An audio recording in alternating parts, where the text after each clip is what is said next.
Hello everyone, welcome to Fableheim and the Mystic Update, Dev Diary for Age of Wonders 4. This is the update coming with the Eldritch Realms DLC on June 18th.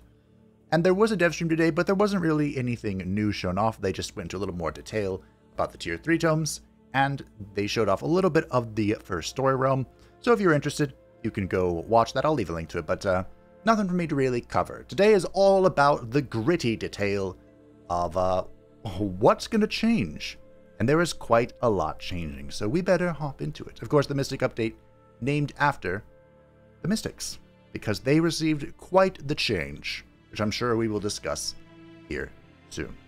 I'm on the Paradox forum because the patch notes are so long they don't fit on Steam. So this is where the link will take you.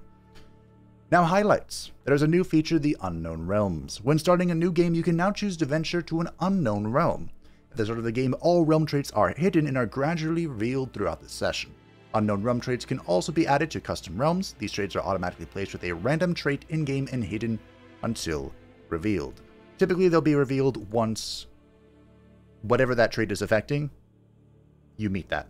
So some traits will actually start off at the very beginning of the game. It'll just turn one and go, hey, you're on this kind of realm.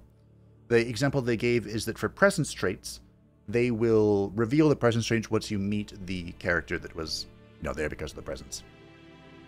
Unknown realms can be started from the realm selections. Specific trait slots can be filled with unknown traits manually. Unknown realms/traits are picked based on the chosen complexity. There are 3 different ones, I believe. And unknown traits are revealed as the game progresses. Yes. New feature, Combat Takeover. With the Control AI Allies option enabled, a player will automatically take over the units of any AI allied force during manual combat that match the chosen settings. By default, any manual combat, including vassals, will give control to the player. This can be found in the advanced setup. Default is vassals only. Players control the AI units in separate turns, so first yourself, then AI elements, then the opposing side. Oh, interesting. Spells from AI allies can be cast if the units belong to another ruler, and spells from AI allies cannot be cast if they belong to a vassal or independent side. Curious. When multiplayer takeover is enabled in multiplayer games, players are able to step in and take over AI-controlled units in manual combat against other players. If multiple players agree to take over, the system picks one at random, prioritizing the players who have the worst diplomatic relations with the human who's already in combat. Interesting. I believe they do this in Total War, right? In Total War multiplayer, you can take over AI to fight other players. Cool. The culture rework Mystic. The Mystic culture has been reworked and now supports 3 different Mystic schools that specialize in particular aspects of spellcasting. The School of Attunement is the default Mystic subculture and is closest in function to the pre-existing Mystic culture, although they did receive some changes. The School of Potential specializes in experimentation and heavily favors spellcasting over conventional combat, while the School of Summoning instead relies on immensely powerful Astral Origin units to deliver them victory. The Astral Echoes has been changed from a token to a resource income. Astral Echoes are gained through pickups as before, but are also gained by completing research. Astral Echoes are available to the Mystic School of Attunement and Mystic School of Summoning. Both schools use this resource in unique ways that we're going to talk about right now. So for Attunement, the world map gameplay Echo Casting, use Astral Echoes to supplement casting points, letting you cast spells you lack the points for in tactical combat, and rush strategic cells as you would city production. Interesting. They didn't talk about this in the dev streams. That sounds fun. Combat gameplay Starblades now grants damage based on the affinity of the triggering spell. So Order does Radiant, Chaos does Fire, Astral does Lightning, Materium does Physical, and Nature does Blight, and Shadow does Frost. It's worth noting, Order is the only one that has 2 damage channels. Radiant is Fire and... No. Radiant is a Spirit. Never mind. I take that back. New hero skill, Overcharge Cast. Replaces combat casting. Expert Battle Mage skill grants your spells overcharged for 1 turn. Combat casting was plus 10 combat points, right? Cool. That's a good change. The unit Spellbreaker, attuned cast changed from an active ability to a passive. That's plus 10 combat casting point. That's a passive. That's good because it sucked to cast that spell. A new world map spell, Astral Divination, replaces Cosmic Ablation. Create and reveal new astral echoes and provinces near your domain. The city structure altar of the All Seers changed from plus 20 mana knowledge per 5 astral echoes to plus 10 astral echo income. Oh, that's a good change. Nice. Now for the School of Potential. This is the one I'm really curious in. World map gameplay, arcane inspiration, spells gain a potential when first cast. This potential can be exploited once the spell has been used enough, locking it away for 10 turns? Oh, that's a long time. Spell efficiency. Gain plus 10 times spell tier mana per turn. Ooh, so between 10 and 50 mana per turn. Skill of Advancement, gain plus 10 times spell tier per knowledge per turn. Potential of Gilding, gain that in gold. Potential of Manipulation, gain plus 3 times spell tier Imperium per turn. Oh, Imperium bonuses. Potential of Growth, gain plus 15 times spell tier food in all cities per turn. Potential of Control, gain plus 10 times spell tier ability in all cities. Stability. That could be plus 50 city stability? Huh. Potential of Channeling, gain plus 10 times spell tier. Casting points. Potential of Divination, gain plus 3 times spell tier. Vision. Ugh, Vision. Interesting. I don't know how I feel about this. 10 turns is a long time. A long time. I'd have to play this to feel it, but I feel like this should be brought down to like maybe 5 turns. 10 is a long time. Combat gameplay, Arcane Weavers. During combat, spells are overcharged until cast the first time. When a spell is overcharged, it gains a boost to its effectiveness based on its time. Damage and healing spells gain plus 25% of damage or healing. Buff spells give plus 2 bullshit resistance. Debuff spells inflict minus 2 of thunder resistance. Enchantment spells may cast plus 1 additional spell this turn for enchantment. Okay. And summon spells gain plus 2 strengthened. I believe they specified that combat spells are overcharged until first cast the first time. And that's for each spell. So you can cast, you want to have just a large, diverse selection of combat spells to cast so that you can get benefits all the time. Or, you know, just be like me and cast the same spell over and over again and ignore it. Combat gameplay, Dissonance. Units inflict dissonance with their attacks, which deals 4 lightning damage per stack with an overcharged spell is cast. Stacks up to 5 times. I feel like this is going to be very difficult for me to remember. Could be nifty. Could be just okay. 2 damage type Rift damage, lightning and frost damage. Ooh. Unit spell shield, replace stunning flash with flash freeze, inflicting frost damage and frozen instead of stunned. This is just for the potential school, which is still has new things to talk about. The new unit Spellweaver is a tier 3 battle mage that replaces the Spellbreaker. This unit specializes in supporting spellcasting, providing an overchannel, inflicting dissonance, and granting additional casting points over time in combat. Overchannel. Is this the Wizard King overchannel? Ooh. New hero skill, Sage Arcanist, replaces resistance training. A novice battle mage skill gains plus in combat, or casting points in combat. The Ciphers of Dissonance is the new attunement Starblades thing, so their attacks can inflict dissonance. Overcharged Cast replaces combat casting, is a expert battle mage skill, and grants you overcharged for 1 turn. So I can keep casting the same spell repeatedly. Just have to have that. New spells. Word map spell Arcane Studies replaces Magic Shield. Good. Contributes plus 1 inspiration to a random spell's potential each turn. Okay. Minus 50% structure production income. Wait. That sounds bad. I'd have to see how this interacts with things. Unit enchantment Ciphers of Dissonance replaces attunement Starblades. Attacks gain 90% chance to inflict dissonance. New city structure, the Academy of Potential, replaces the Altar of the All Seers. Grants plus 1 inspiration to a random spell each turn, and recruited battle mage and support units gain plus 1 rank. Okay. New SPI, Spell Arcanist Library, replaces the Mystic Abbey. Plus 10 knowledge income, plus 3 knowledge per adjacent conduit or research post counts as a research post. Let's go, Scholars Guild! The School of Summoning. This is what they've been playing on the dev streams. The world map gameplay, Echo Infusion. Uses astral echoes to empower your magic origin units. It basically just brings them to the next tier. The cost of infusing a Magic Origin unit is based on the remaining XP required to rank up. The combat gameplay Astral Resonance. Magic Origin units gain attunement Astral Resonance, healing and empowering them whenever a spell is cast. When a friendly spell is cast, gain plus 10 temp HP healing and plus 1 strengthen for 3 turns. Combat gameplay Astral Connection. Friendly Magic Origin units in combat gain plus 5 morale, which does affect the Eldritch Sovereign. Damage type Lightning Damage, so just straight lightning damage. New unit Summoner, their tier 3 support, which replaces the Spellbreaker. This unit is an extremely powerful support for its Magic Origin allies and has the ability to summon more of them. Ooh, that sounds fun. The new unit Astral Ward is a stationary parallax structure that connects to a friendly target unit, taking damage in their stead. And we have new hero skills. Spirit Summoning replaces Attunement Starblades. Adept support skill, summon an elemental spear on the target hex based on the last spell cast by the owner. Is this a tier 3 elemental or a tier... I'm going to go tier 1 because it's an adept skill. Contra Astral Ward replaces combat casting. Adept support skill, summon an Astral Ward adjacent to the friendly target friendly unit. So you can cast this with an actual spell or you can cast that with a support.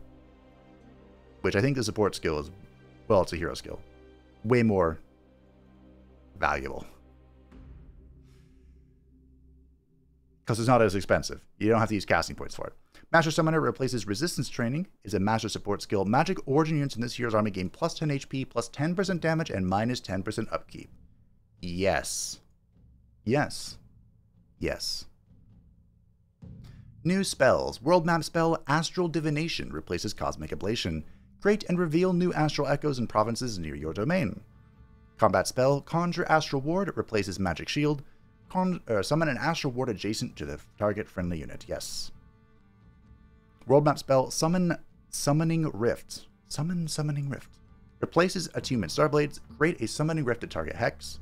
Summoning spells may always target the rift or adjacent hexes. So you can basically use this as if it were a city or a hero when summoning reinforcements on the world map.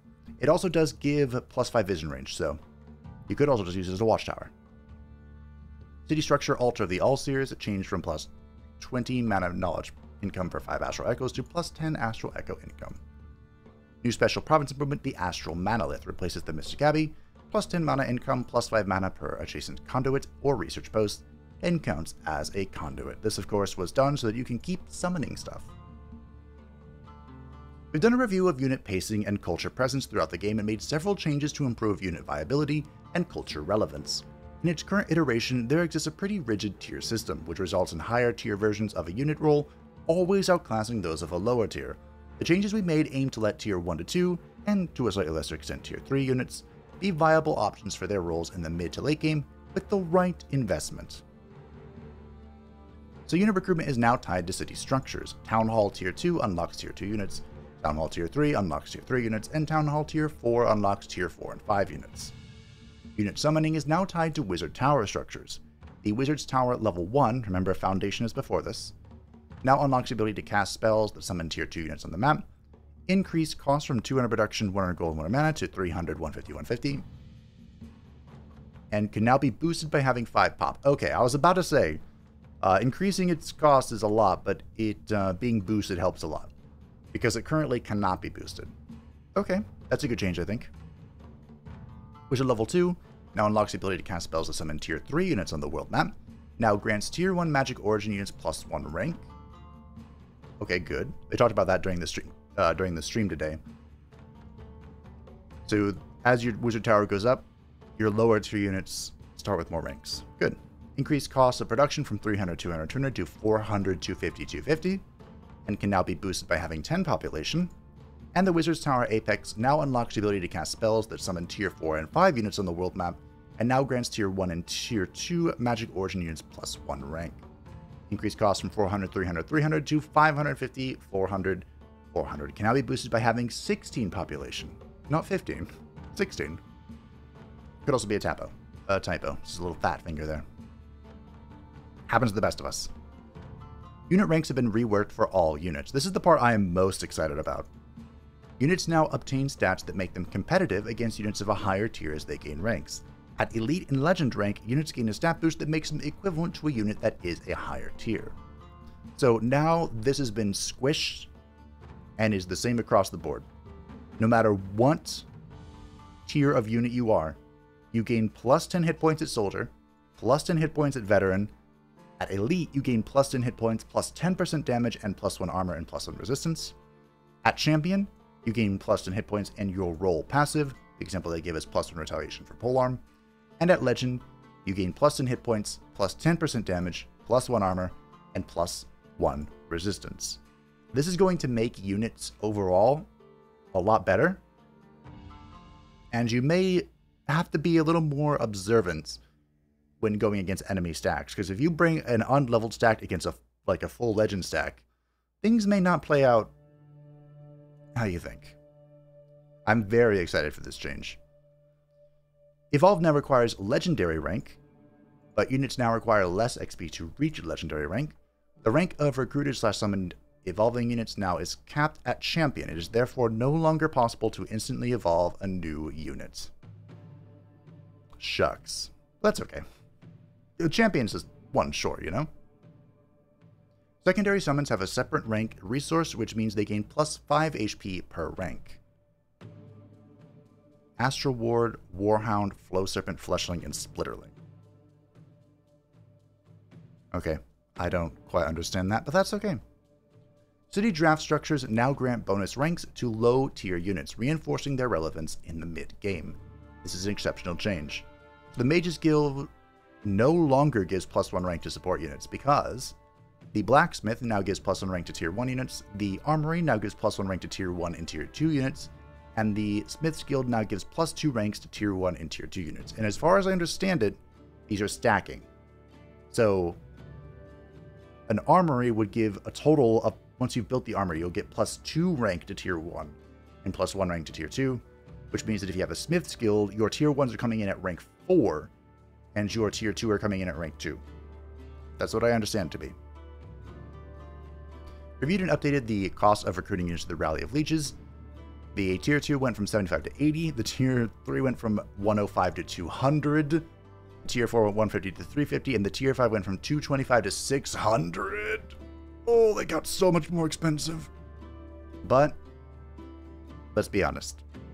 This is a change that probably needed to come in with the new Free City stuff, where they actually get units access to like endgame units.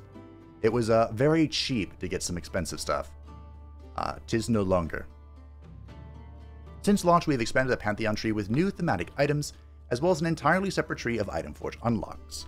With all this new content in mind, we've done a review of the pace at which Pantheon unlocks become available, and the amount of XP/points are awarded throughout a session. They have increased the Pantheon XP gained from performing the following actions. From allying an Empire allied from 50 to 100, they doubled it. They doubled vassalizing an Empire. Does it count free cities? Or is this like the Overlord thing? Conquered City from 25 to 50, gained level of allegiance from 10 to 15, vassalized, free city, okay, here we go. 50 to 100, cleared Ancient Wonder from 25 to 50, and victory bonus from 200 to 250. And new actions have been added to the Pantheon, which is forging items, look at that. And completing a bounty for 100 XP, wow. Maybe I shouldn't ignore bounties. But my Pantheon is full, so does it really matter? There are 4 new Eldritch-themed hero loadouts: the Lasher's Sword and Shield, the Umbral Warrior's Great Axe, the Umbral Direcaster's Staff, and the Demon Slayer's Bow. Hey, it quite literally is a Demon Slayer bow. For each major update, we do not just work on new content, balance changes, or fixes. We are always trying to dedicate some time to improvements that make the game easier or more accessible to use. With the Mystic update, we have a brand new set of quality of life improvements for you to enjoy. The Item Forge Blueprints make forging items easier than ever. Any item you have forged during the session is remembered and can be easily accessed to forge again, as long as you have the required materials and binding essence. Do note that this only applies to your current session. This is very useful for like the miscellaneous trinkets I make. Like I make a ton of them that increases XP and reduces upkeep. This would be helpful for that. The Rule Filter developed a vast library of custom and Pantheon heroes. And do you struggle to find who you want to play with next? Ruler filters allow you to find exactly the ruler you want by offering a wide variety of filter options, including DLC, form, culture, god tier origin, and personality. My custom list is insanely long. Because I make all the heroes for every, or, you know, I make all the god tier for every campaign. It's very, very long. So this might actually be helpful for me. Animation speed settings have been reworked. Now you can select a default animation speed individually for the world map and combat ranging from off to very fast. These can be found in the settings main world combat map. Off, huh? Off, you say. Can you turn... What happens if you turn the animation speed off on the world map? Does nothing just teleport to where you want it to go? That could be helpful for speeding up end turn times. We've improved the UI that's shown when summoning or resurrection / raising units. When resurrecting raising unit, it will now show the name of the unit that is used / targeted. We've also added multi-select to the load game screen to easily clear out your completed sessions, and a handy do not show again eases the flow when dismissing captured or raised units. I believe this is when, yeah, when you say don't recruit, will always ask you, are you sure it'll disappear forever, blah, blah, blah, blah, blah. Nice. This is very helpful if you're playing an undead playthrough, because it's every battle. No, I don't want archers at turn... I don't want a skeleton archer at turn 115, okay? Thank you. Improved AI movement logic to reduce split stacking of units. Thank you. This has been a problem this is a problem actually across all the Age of Wonder games, I believe. The AI will, like, split their stacks and just run off with a single or a double stack. I don't get it. And then they just restack at the end of the turn. Like, why are they even doing this? Unit Composition Generator now understands how enchantments like Boon of the Wolf work. Cool. Unit Composition Generator now picks random subcultures for stacks instead of always using the default one. Okay. Difficulty. Hard AI. Change additional unit ranks from +1 rank for all units to +1 rank for Tier 1 and Tier 2 units. For very hard AI, change additional rank or unit ranks from +3 for all units to +3 ranks for Tier 1 and Tier 2 units, +2 ranks for Tier 3 units, and +1 rank for Tier 4 and Tier 5 units. This is, of course, because of the changes to bonuses. Wow. That's a lot of extra stats. Independent unit XP gain over game time has been generally reduced, particularly for higher tiers. Independent unit. So these are just the guys hanging around on stacks. Reduce the chance per turn to gain XP from 66 to 60% for Tier 1. Reduce the chance per turn to gain XP from 50%. Oh, increase, excuse me. From 50% to 60 for Tier 2. But reduce the gained XP from 2 to 1. Tier 3, reduce the chance per turn to gain XP from 66 to 65. A wonderful change. Fantastic. Reduce the gain XP from 2 to 1. For Tier 4, reduce the chance per turn to gain XP from 55% to 50%. Reduce the XP gain from 3 to 2. And for Tier 5, increase the chance per turn to gain XP from 50% to 60%. And reduce the gained XP from 4 to 2. I'm okay with all these changes. Man, independent stacks are going to be kind of insane, aren't they? Okay. Combat AI. AI is now less likely to cause collateral damage to its own unit with AoEs. The AI will no longer stop using free buff/debuff actions when it knows it's losing. Lowered AI value of bolstered /100 resistance/defense to prevent overvaluing. Okay. There's one change here that I don't see, which is prevent the AI from suiciding its heroes when they have a teleport available. I'd like to see that change. I think they could give it a band-aid where it's like the first 3 turns of combat, it just doesn't teleport. Maybe first 2 turns. But as it stands, AI heroes will run in, teleport. Like if their teleport can reach you, they will run to the middle of the map, teleport in, be isolated, die, and, you know, incur huge penalties on their armies. Which works for me. I'm fine with it, but I feel like it shouldn't do that. For some art, we have some 2D art. Added combat enchantment icons for Lightning Storm, Astral Storm, and the Spelljammer. Updated Killing Momentum unit property and hero skill icons. Some environmental stuff going on. Added a new transition piece for rivers in all climates. Added a new transition piece for when Astral Void is spawned next to ocean/rivers. Improved various environment sets used by the Fae. There are Fae Blessed Fields and Endless Fields. Okay, this is on the climate trait. Astral Desert / Barren Oceans, the Frozen Realm, the Storm-Wreathed Isles / Hostile Seas, and the Magic Victory spells. Tweak the camera setting on the Hidden Wellspring combat map. Okay, visual effects, improve the Lost Mage ability VFX, and improved weapon enchantment VFX. Ooh, reworked music player to pick more relevant tracks based on good evil alignments. I better hear some evil crap going on, okay? Early, mid, to late game phase. Interesting. War or peace, realm traits. I wonder how much this will change the audio. Rework the SFX system to better support province terraforming. Speaking of audio, I can't tell if the soundtrack in the back is just really quiet or if it's switching songs. Combat. Archers can now destroy obstacles that have a new flimsy tag. Okay. Flying units that land when not moving, most big dragons and racial units with flying transformations, will now get wet when moving over wet markers. Okay. So this wouldn't affect, like, birds that are always flying, I guess. If all your units die in battle, but your ally wins the battle, that will now be considered a victory instead of a defeat. Oh. Good change. Never had an ally. Wonder what that's like. Buff Static Charge now grants a 30% chance to apply Electrified to enemies. Static Charge. Is this the ward spell? Debuff Insanity now prefers to target allies. This is an exceptional change. Big fan. Cultures. For the Dark Culture, the unit passive Cull the Weak now applies to all Dark non-scout units. Did it not previously?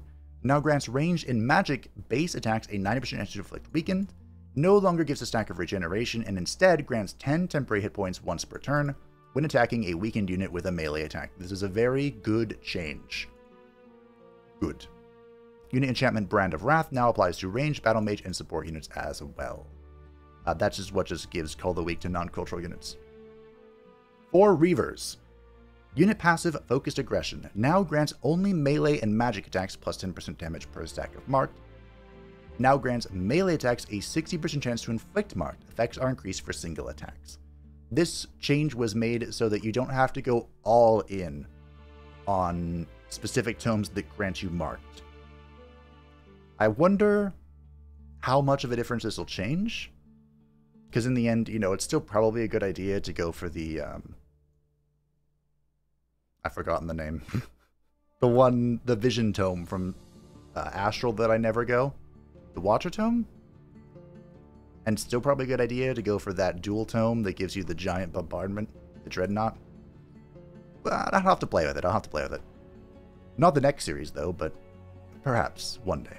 The Mage Lock unit, Fire Heavy Mage Lock, has been changed from a full action to a single action. This is their archer, quote-unquote, the gunner. Reduced base accuracy from 90% to 60%. Reduced damage from 36 to 34, and now has breaching, which I believe is ignore half armor. Now, the reason they made this change is because there's Take Aim, which has been changed from a single action to a full action. No longer applies marked, instead grants 80% accuracy for one turn or on the next attack. So the way the Mage Lock used to work is that it had a full action attack. So you'd have to spend one turn getting into position, and then you'd kind of be in range of enemy attack and hope you can get a shot off, you know, next turn.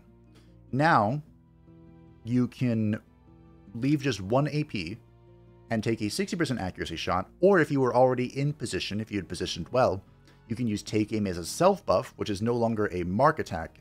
It just gives you 80% additional accuracy. And then you can fire the Heavy Mage Lock and, you know, hopefully connect. Or you can just wing it.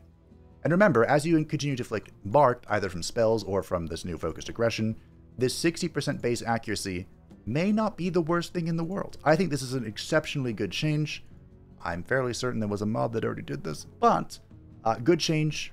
Maybe they won't suck. For the Mage Lock Cannon, the Fire Cannon now has piercing and breaching. Is breaching not ignore 50% armor? I don't think it is. Oh, is it inflict standard defense? It might be. That makes sense. Okay.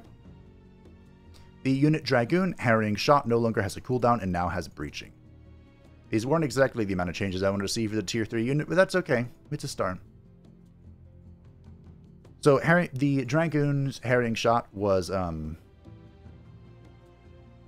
1 AP like gun attack. So you'd kind of like get into position to shoot, and then you could run away with some bonus actions afterwards. But the reason I don't like the Dragoon, the main reason I don't like the Dragoon, is the Dragoon doesn't really have a defense mode because of the way that their bonus action works after you take an action. Yeah, I don't know. I'm positive about the Mage Lock change. Positive about the cannon change. Sure, why not? Dragoon. For the Primal Culture, improve the generation of Spirit Dens. Better distribution of Spirit Dens when there are multiple Primal players on the map. Better distribution of Spirit Dens to be closer to gameplay spaces. And better distribution of Spirit Dens for players, so players will encounter them more frequently and closer to their starting position. Good. Excellent. Great. These are the unique province improvements that only the Primal Culture can interact with. Can others even see them? And they were my one Primal playthrough I've done. The dens were all over the place, really far away from me, and they felt very thin. So, glad this change came through. The Spirit Tracker. This is the scout, right? Spirit Finder increases sense range bonus from +3 to +6 to help locate Spirit Dens. Excellent change. And can now send Spirit Dens through diggable earth. Ooh, another great change. Diggy diggy. The Animist. Summon Primal Spirit now can be used once per battle. This is the support character that when they have 5 of their Fury thing, they can expend all of their Fury to summon the mythic unit of their spirit or whatever. It's very strong, and this is a slight nerf to it. I think it will still be very strong, but now it's not so oppressive and long, drawn-out fights. Diplomacy. The vassalage trade option is now increased in value, but the underlying treaties gained from the vassalage no longer have any value, so the AI will no longer ask for anything in return for those when becoming a vassal.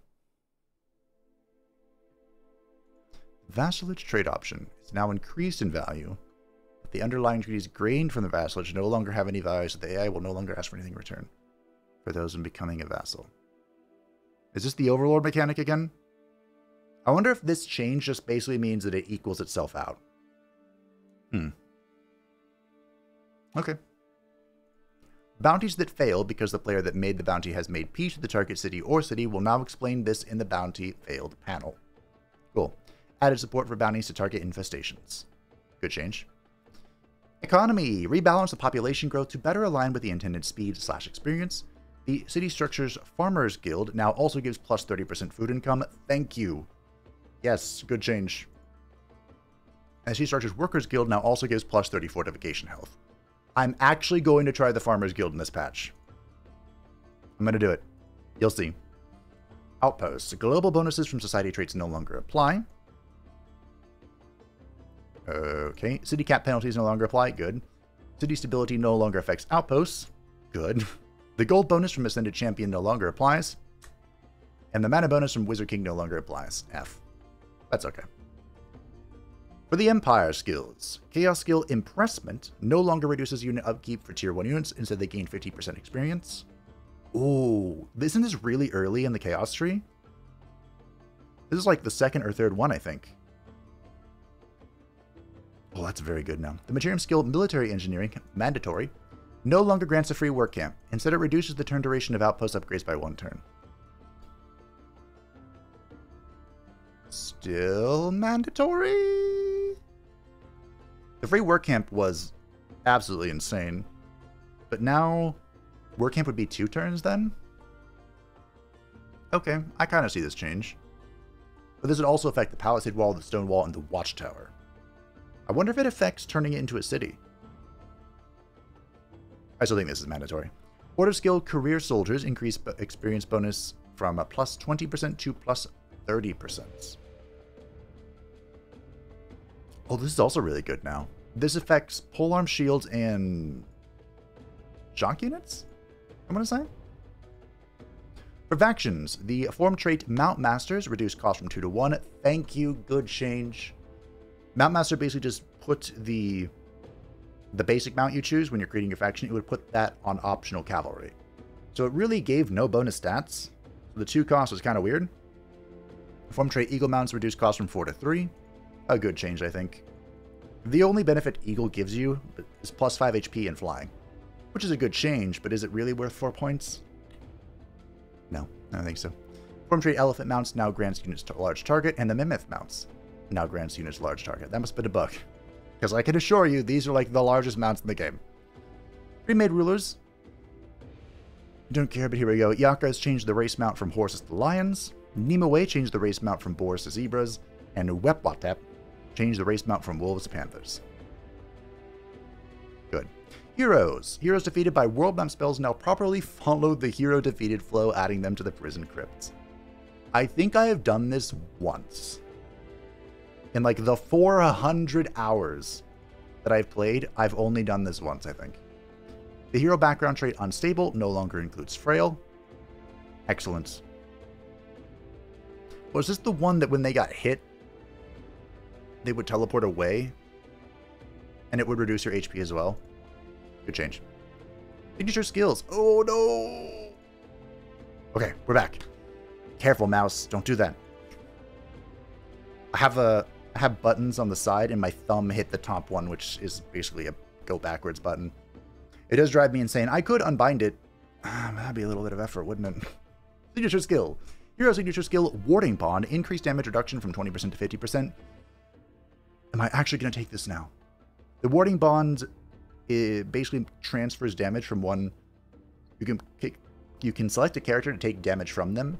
And now the damage reduction is 50%. So this might actually be very good now. Hero signature skill, Rallying Blessing. Changed from a full action to a single action. And increased bolster resistance defense from 1 to 2. Excellent. Thank you. I might actually take this as well. Hero signature skill, Visions of Woe. Changed from full action to single action. Exceptional. Rallying Blessing, by the way, is an order skill that was like a little... I think it's a 1-hex buff. It gives bolster resistance and defense. I think it also gives strengthened, maybe? Maybe Rally? That would make sense with the name, wouldn't it? Visions of Woe is the 1-hex radius inflict fumble. Now it's a single action. I don't know, that may be really good. Heroes can trigger Reckless Rage, changed from only applying melee attacks to applying on all attacks. Ooh. This is like a 30% damage increase, but you gain 2 or 3 stacks of bolster resistance and sundered resistance and defense, excuse me. Good change. The Holy Retribution increased damage from 5 to 6 and now applies Condemn to the attacker. Ah. This is another order skill. Wherever someone hit you, they would take damage back. Music, are you switching tracks or are you just done? Looks like it's switching tracks, okay. This is a good change. Nice, all these signature skills are exceptional changes. This still doesn't compete at all with summoning stuff, but makes these a lot better. Maybe not every hero will just have summon animal, summon elemental, blink, and assassinate. Most of them will, but maybe not everyone. Item Forge Blueprints added 2 Peasant Polearm visualizations. Nice. Ordered all Item Forge items to make sense instead of being ordered randomly. The order is base game, then DLC, then Pantheon unlocks. Okay. Slayer infusions are now mutually exclusive, so you can't have like Plant Slayer and Demon Slayer and Celestial Slayer and Hero Slayer all on one item. Probably couldn't do that before because of cost, but you know what I mean. Base item Polearm no longer has Cavalry and Large Target Slayer, instead they have a modifier named Polearm which combines the two. Good. The base item Pistol and Sword, Pistol Shot, now has Breaching. Good change. Base item Mage Lock no longer grants the Quick Stab ability, no shanking, now grants the Tank Aim ability, and the Fire Heavy Mage Lock now has Breaching. Okay. Oh yeah, we can try the Mage Lock on just a normal hero, can't we? Yeah. The hero item The Mage Killer no longer grants Quick Stab ability, now grants the Tank Aim ability, and Fire Heavy Mage Lock now has Breaching. Oh, it's a Mage Lock.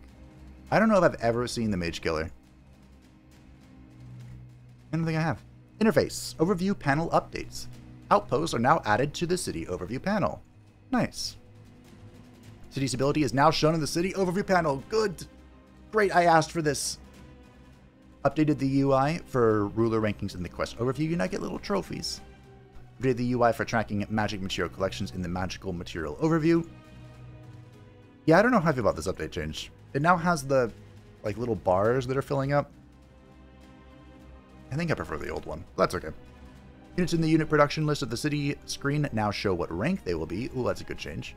Especially now that you can add ranks based on, you know, blacksmiths and wizard towers or whatever. I guess the wizard tower unit wouldn't be in the production, but you get my point. Added a scroll bar for an issue where the buttons in the city screen information panel would become too long. Oh, that's a lot of words. World map updates added active province effects from spells, happenings, and other sources to the province screen. Added abort functionality to dismantling. Good.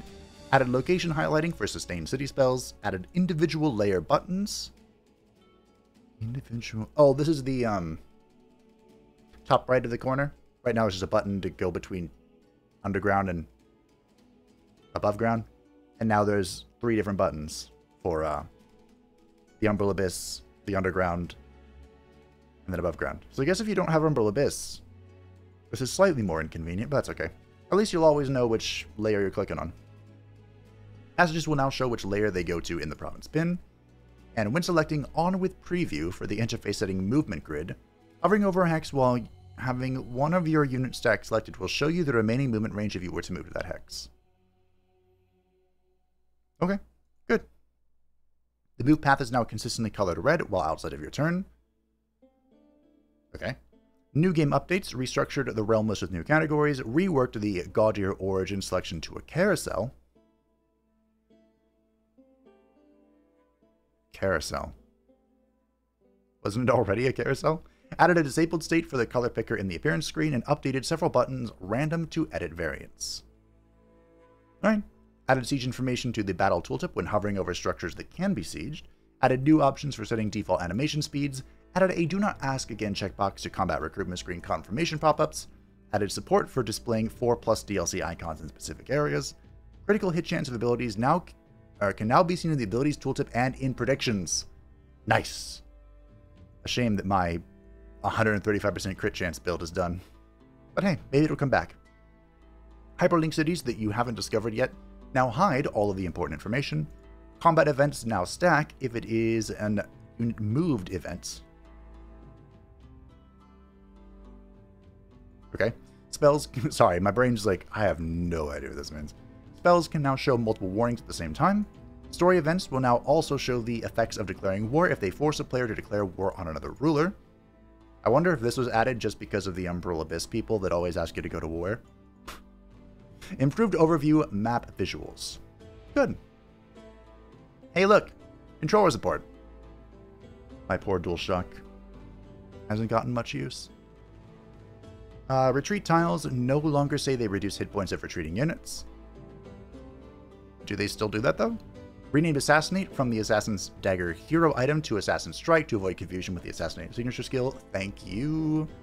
Clarified that Metropolitan Society bonus will also work on your throne city. Oh. Oh. That makes that even better. Culture tooltips now give a more general statement on what resource they are good at getting. Okay. Sure. We got some modding stuff.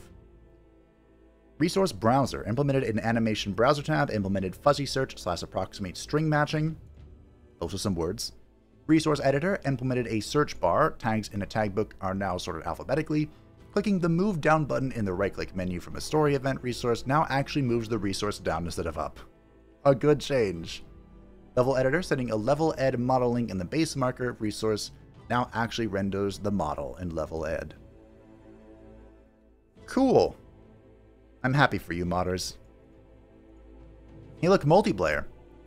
Fix an issue in the Realm overview screen while getting kicked from a multiplayer session. Fix an issue where you could save / load a game during multiplayer. Fix an issue where advice or tutorials would show up even though they were disabled in the settings. Fix an issue where independent turns would take a significant amount of time. Fix the teams option not being applied when the game is launched. Good. There's some mod handling stuff going on. Good. 3 soft locks have been fixed. Excellent. You'll love to see it. If a quest got declined while the event wasn't handled, if a player was offline and attacked, automated manual combat would not continue after leaving and rejoining the session. Good locks to fix. And there are many out-of-sync issues. Wow, how many is that? I mean, good. The biggest problem with multiplayer, first of all, is you have to have people to play with. That's the first problem. But the second problem is that as more players join, there become an exponential increase of out-of-sync problems.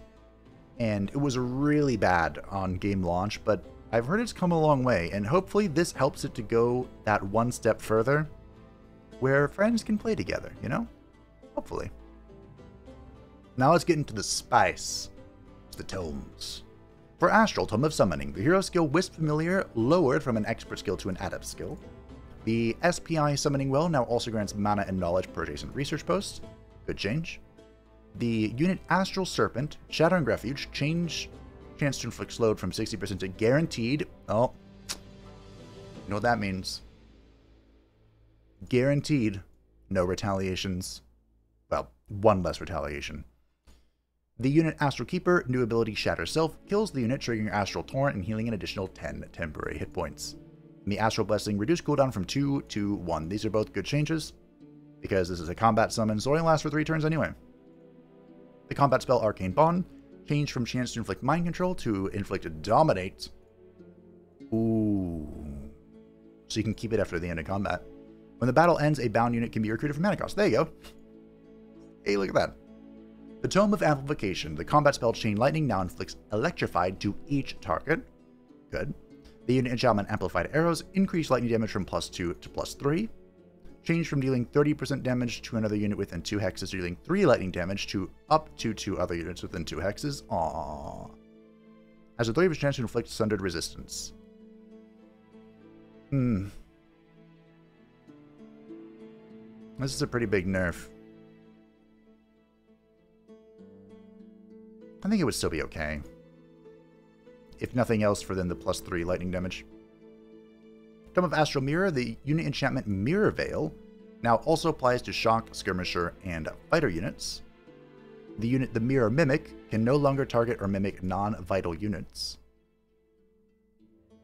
Like summons?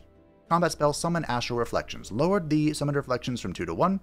Remove the damage penalty on summoned reflections. If the original unit dies, this one replaces it. It's been so long since I've used the Tome of Astral Mirror. I'm just like, okay. I don't remember what this does at all. But hey, good changes, I think. Tome of Fey Mist. Status effect Clinging Mist. Reduce evasion from 20% per stack to 15% per stack. A good change. It's still a lot, but it's no longer going to be 60% at 3 stacks of Clinging Mist and down to 45%, like Fortune and Misfortune. Tome of the Stormborn, hero skill Arcing Weapons, change from dealing 20% damage to 2 other enemy units to a flat 4 lightning damage. Team, it seems to me that we were doing too much of this arcing damage, and they're not having it. Major Transformation, Naga Transformation, no longer secretly reduces that unit figure count. Oh, so it's even better than I thought it was. The unit Stormbringer increased figure count from 2 to 3.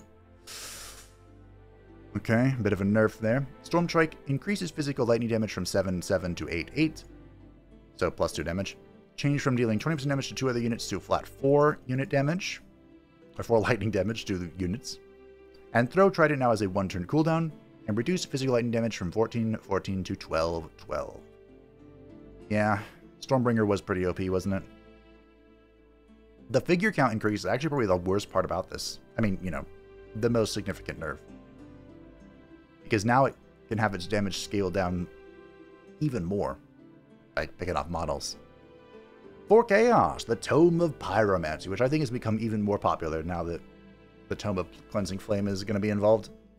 Unit enchantment Fiery Arrows increase chance to inflict burning from 30% to 60% on repeating attacks and from 60 to 90% on non-repeating attacks. And they just made it better. Boom. Tomb of the Horde, Siege Project Unleashed the Warhounds moved here from Tome of Devastation. They didn't mention if they removed his fortification damage, though. They probably did. Tome of Mayhem, combat spell Infections Insanity, reduced the chance to spread from 60% to 50%. Boo. The Tome of Revelry, the Scald unit. Heart of Revel, reduce the chance to inflict insanity from 60% to 40%. My Scald! Why must you continue to nerf her? First, you make it so she can't target her support abilities, and now her insanity chance goes down?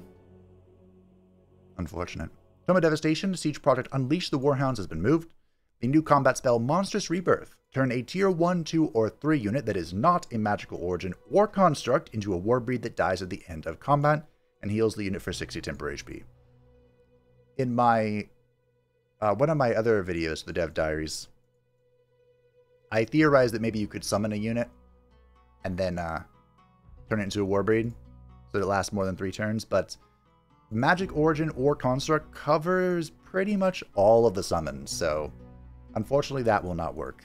I did, however, see a suggestion that maybe you could mind control something and then do this, like use the Eldritch Sovereign's 1-turn mind control to take something over and then monstrous rebirth it, and maybe it would count as a different unit and it wouldn't go back to the enemy.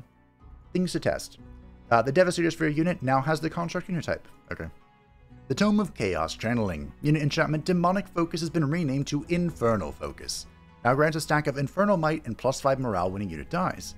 Infernal Might grants +1 fire damage to base attacks, +2 for non-repeating attacks, and can stack up to 5 times. Does not trigger when a tower, siege, or combat summon unit dies. I believe this was for battle mages, right? Ooh, okay. Battle mages and supports. Okay, okay. The Tome of Demon Gate World Map spell Demonic Summoning. Reduce population cost from 2 to 1. Oh, that was the only change with the Chaos Channeling. Okay. I mean, that's better. For Tome of Demon Gate, the World Map spell Demonic Summoning. Reduce pop cost from 2 to 1. Now reduces the diplomatic state of your vassal. Aww.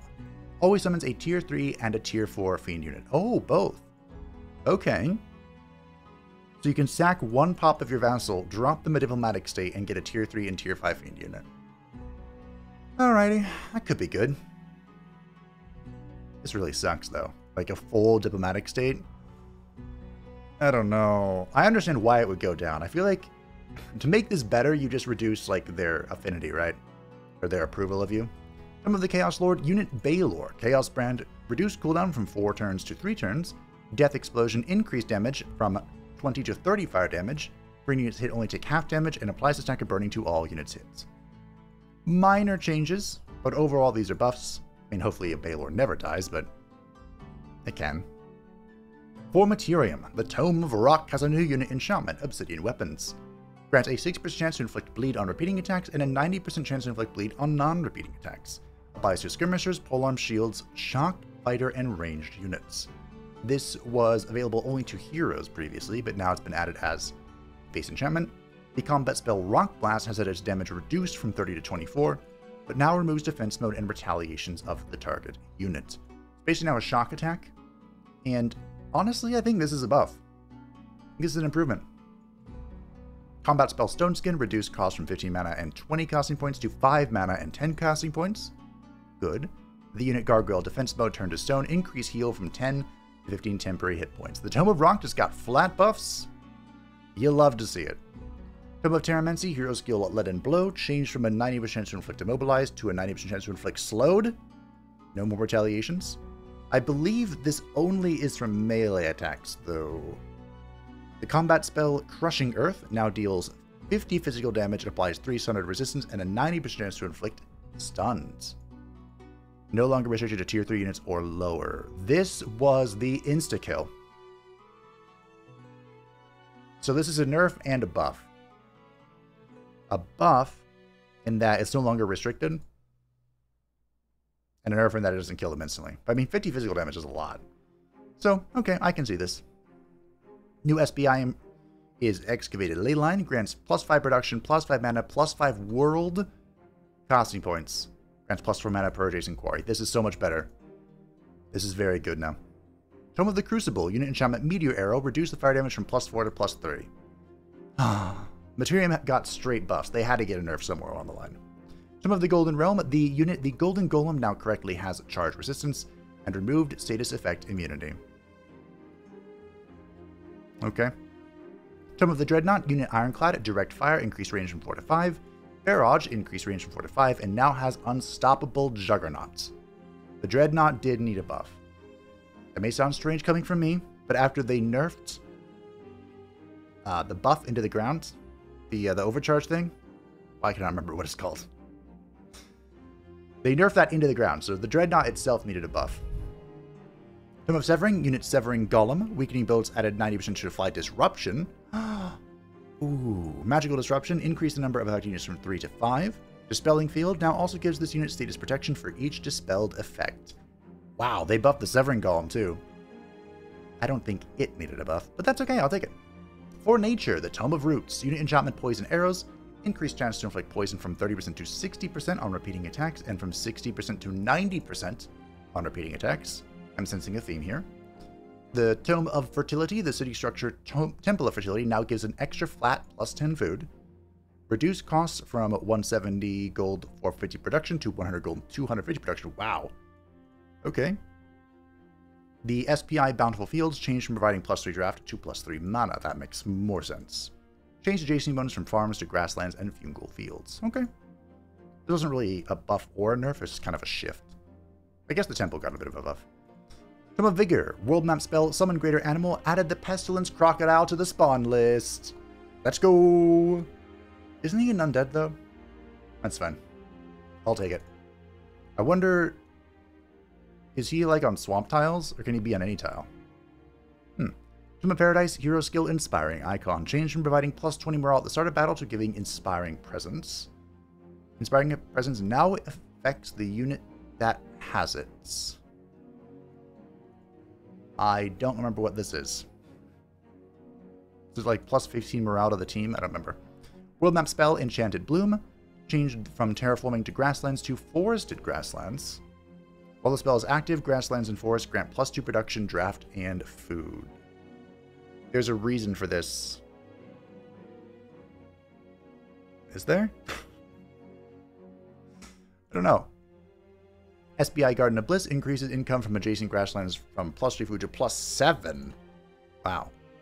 Tome of the Goddess of Nature, World Map spell Forest Awareness now also grants vision on mushroom forests in the underground and mangroves on the water. A good change. More like just pulling in the new stuff. New from, when that was made. For Order, Tome of Subjugation buff, Intimidating Aura, can now affect heroes and tier 5 units. Nice. Siege Project, Subjugating Ray to increase the number of stolen population from 1 to 2. Okay. Now you have my attention. The city structure Baron's Palace now gives plus city stability to the city it's built in. Now it gives +20 gold, +10 food, and +10 draft to the player's throne city. Huh. Now gives...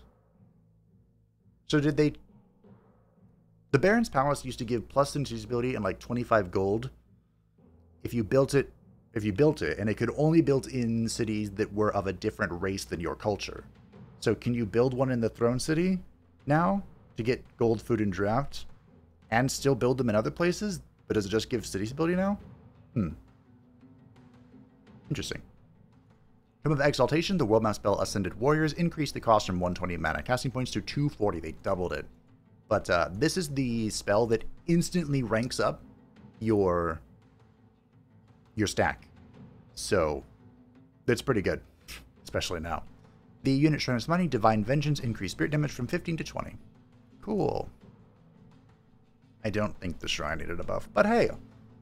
Foreshadow, the Tome of Necromancy, unit enchantment Necrotic Magic, reduced upkeep from 2 gold and 3 mana to just 3 mana. Okay.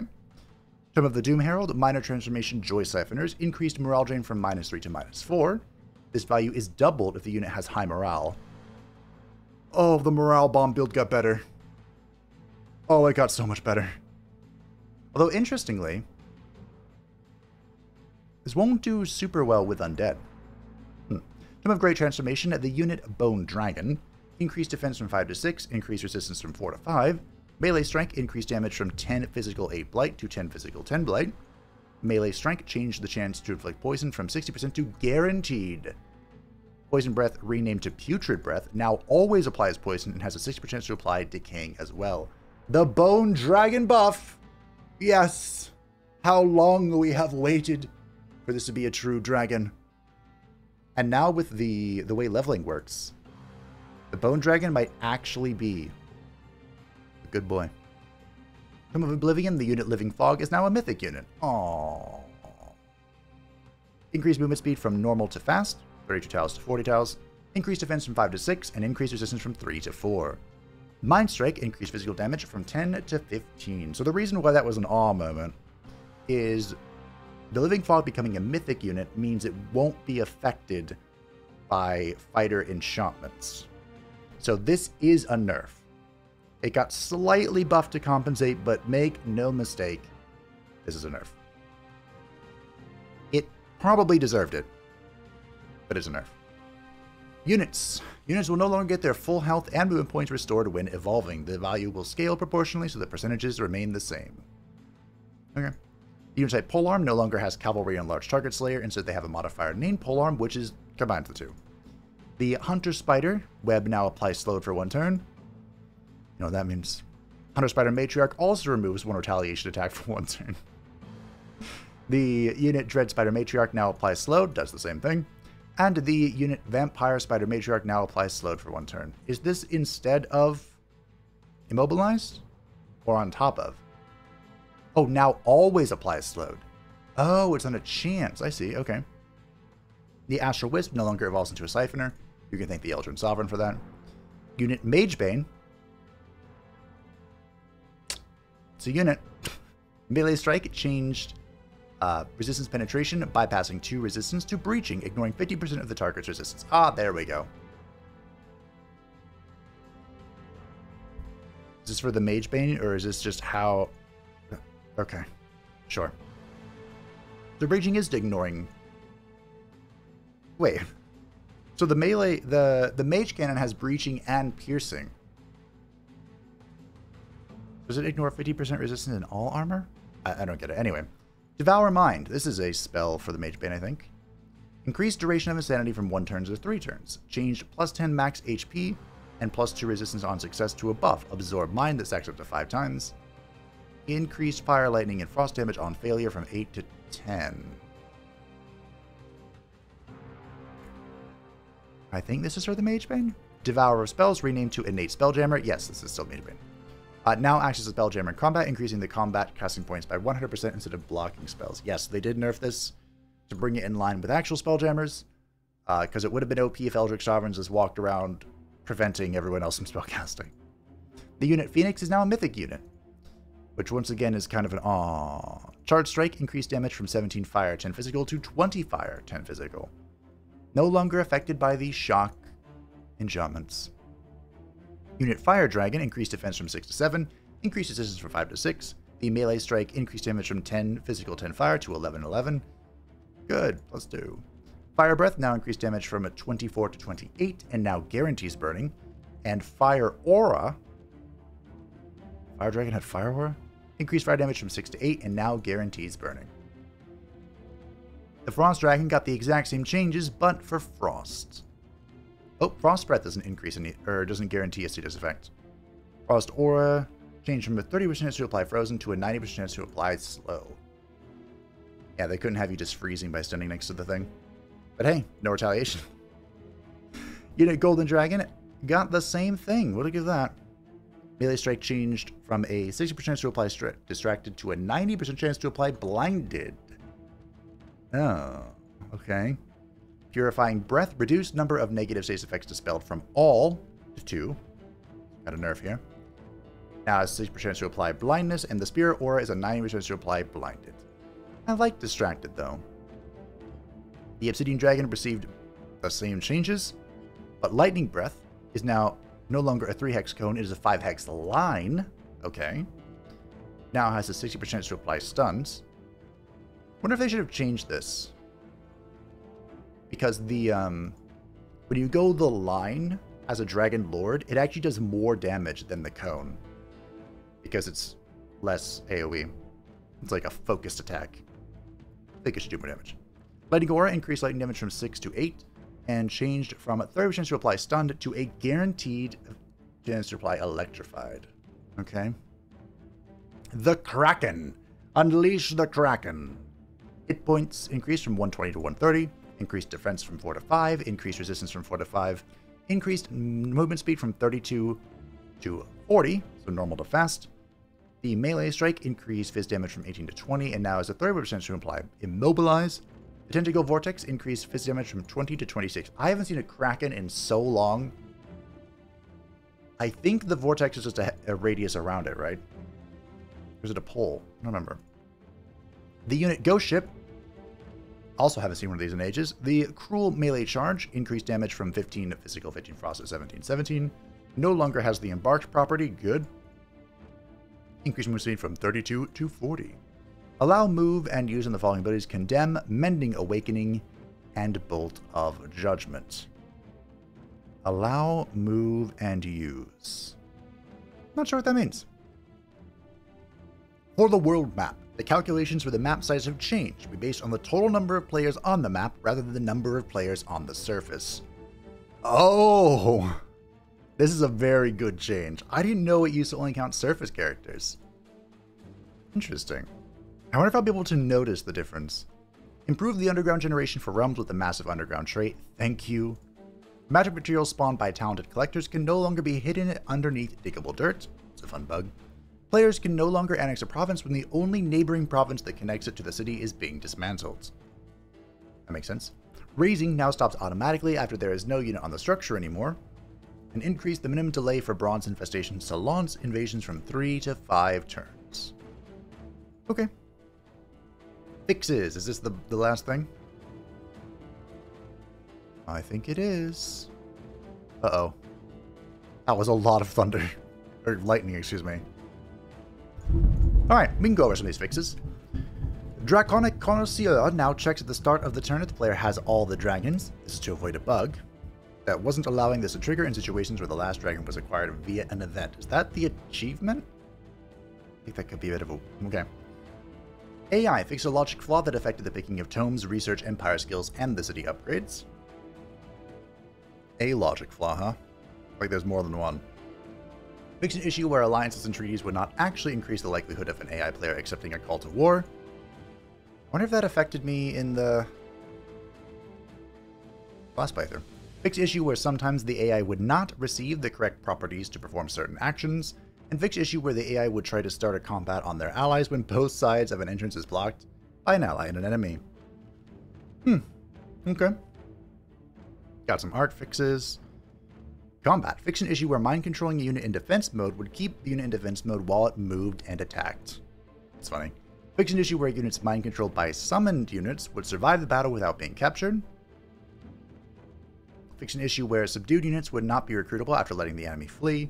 Fix an issue where on combat completed players that did not participate in the battle would be considered as having lost the battle and would execute shifting actions as if they had lost. Wow. Okay. Fix an issue on the Castle Ruins map where there are 2 hexes outside the main combat area that could only be reached by units with pass-through or flying. That's funny. Fix an issue where the high alignment agenda evil would not trigger on non-racial units. I'm glad that was fixed. Because a certain high bug that's thinking about being evil is winning the current poll. Fix an issue where the Mystic Soother spell channeling discount would be removed when the unit gets mind controlled. Fix an issue where the primal summon ability was not disabled while using astral reflections. Is it supposed to be? Fix an issue where trade offers between 2 human players would not fail / invalidate if they contained a magic material the player no longer had access to. Between 2 human players. Multiplayer stuff. Fix an issue where magic material treaties would not expire if the player no longer has access to that magical material. Okay. I don't need to go through all the fixes, right? Fix an issue where a free city wouldn't reset / update their attack timer correctly when they were vassalized or stopped being a vassal. This would previously cause them to have a very high attack timer. They're at war before getting vassalized. Fix an issue where the war coordination diplomatic state too low warning of free cities would show the wrong vassalization state. Fix an issue where the tooltips in the free city trading would not show up correctly on the trade options, but the text on the bottom could get controller focus. Vassal cities would keep on providing magical materials even if they got occupied or the city lost the province. That never happened to me. Quests from a vassal did not end when you went to war against them. War party notifications would not bring you to the city that sent them. Rally allegiance units would offer units that are of too high a tier for the current diplomatic state. Oh, diplomatic state detects the tier. Interesting. Like, that happened a lot to me. Vassal cities would stop giving their magic materials to their overlord when they would come under siege. Oh, that's annoying. That happened to me too. Facing an issue where the accuracy bonus from the precision training hero skill did not apply correctly. People actually picked that up, huh? Ever since they removed the crit from it, I don't take this kind of just like as a